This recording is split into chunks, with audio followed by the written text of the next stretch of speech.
Hello everyone, welcome back. This is Jeff from Mysteel's iron ore department, here to give you the latest on China's ferrous market. Let's dive in.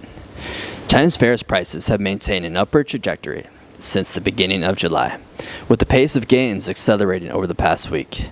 In addition to the continued influence of anti-involution headlines, several recent developments have further lifted market sentiment.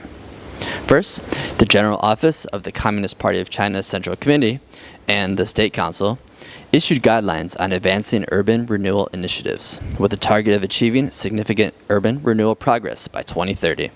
A high-level government meeting is also scheduled for this week to further discuss strategies for transforming urban development. In parallel, the China Center for Urban Development under the NDRC emphasized the importance of promoting high-quality new urbanization. These announcements have strengthened market optimism regarding the potential for further stimulus measures. Meanwhile, coal prices have seen the most significant rise, driven by increased electricity consumption amid persistent hot weather.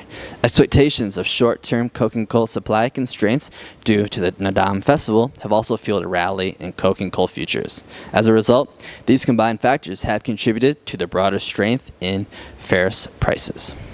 From a fundamental perspective, the steel market remains stable. Both supply and demand declined by the same margin over the past week, keeping total inventories flat for the third consecutive week. However, fundamentals diverged among different steel varieties, with construction steel performing better than flat steel. Construction steel inventories continued to trend lower, while flat steel inventories remained on an upward trajectory. Hot metal production declined over the past week, although overall output remains at a relatively high level.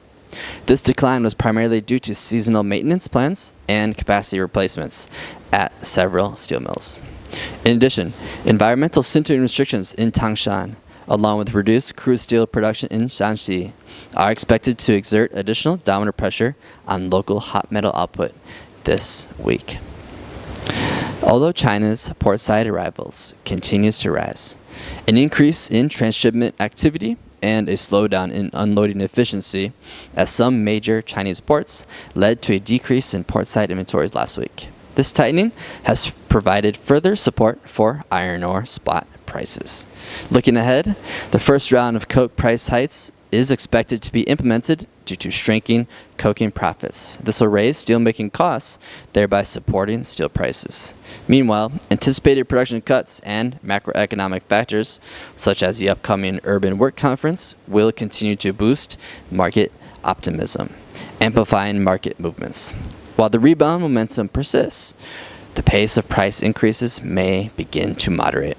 Thanks for tuning in to this week's China Ferrous Market Update, and we'll see you next time.